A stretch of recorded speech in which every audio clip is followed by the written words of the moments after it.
Hi! మనందరికీ రకరకాల ఫ్రెండ్‌షిప్‌లు, రిలేషన్‌షిప్‌లు etcetera ఉంటాయి. ఒకవేళ ఉండకపోవచ్చు కూడా. అది ఎవరిష్టం వాళ్ళది కాబట్టి. అయితే మనకున్న రిలేషన్స్ తోటి మనం చాలా మాట్లాడతాం. మనం ఇదంటాం, అదంటాం. లేకపోతే వేరే వాళ్ళు అదంటాం, ఇదంటాం. మనం పలానా పని చేద్దాం అనుకుంటున్నాం అంటాం. అది ఎందుకు చేయట్లేదో దానికి ఒక కారణం చెప్తాం. ఆ కారణం కన్విన్సింగ్‌గా అవతల వాళ్ళు ఫిక్స్ అవ్వాలని చెప్పి గట్టిగా ట్రై చేస్తాం. అల్టిమేట్‌గా మనం ఏమనుకుంటున్నామో అదే కరెక్ట్ అనాలి అవతలోడు అని అనుకుంటాం. ఇది హ్యూమన్ సైకాలజీ. ఎందుకంటే అక్కడ ఈగో సాటిస్ఫాక్షన్ అనేది ఒకటి జరుగుతుంది కాబట్టి. ఓకే.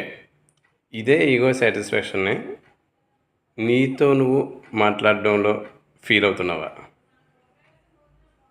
అంటే నా ఉద్దేశం ఏంటంటే నీతో నువ్వు మాట్లాడుతున్నావా అన్నది నా పాయింట్.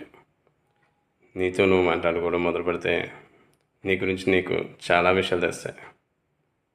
నువ్వు ఎందుకు ఏదైనా ఒక పని మొదలుపెట్టి చేయలేకపోతున్నావు? ఎందుకు మధ్యలో ఆపుతున్నావు? నీ అసలు సిస్సులైన నెగిటివ్ ఎలిమెంట్స్ ఏంటి? అన్ని విషయాలు నీకు తెలుస్తాయి. ఎప్పుడు తెలుసా? నీతో నువ్వు మాట్లాడుకో. నీతో నువ్వు మాట్లాడుకున్నప్పుడు నిజాయితీగా నీ గురించి నువ్వు ఎందుకు తక్కువగా అనుకుంటున్నావు? నీ గురించి నువ్వు ఎందుకు ప్రజెంటేషన్ ఇచ్చుకోవాలి అని అనుకోవట్లేదు ఎక్కడైనా సరే. ఎందుకు నీ కుడికాలు స్టార్ట్ చేసి ముందుగా ఉండాలని నువ్వు అనుకోవట్లేదు? ఇలాంటి విషయాలన్నిటికీ కూడా నీతో నువ్వు మాట్లాడుకున్నప్పుడే తెలుస్తుంది. నీ సోల్ నీ బాడీలో ఉన్నంతవరకే నీ లైఫ్ అయినా నా లైఫ్ అయినా.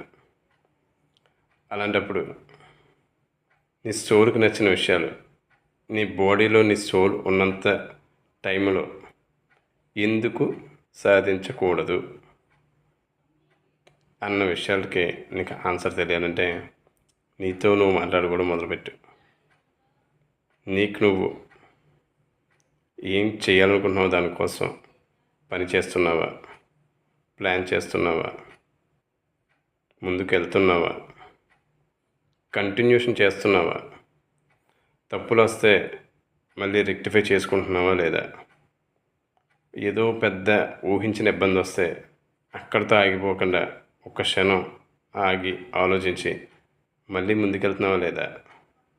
ఇవన్నీ విషయాలు నీతో నువ్వు మాట్లాడుకోవడం మొదలుపెట్టినప్పుడే తెలుస్తుంది.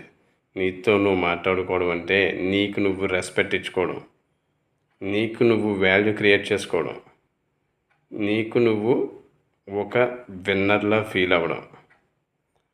ఫీల్ అయితే ఏముంటుంది డూడ్, మహా అయితే సక్సెస్ వస్తుంది. అంతమించి అయితే మనకు వచ్చి నష్టం లేదు.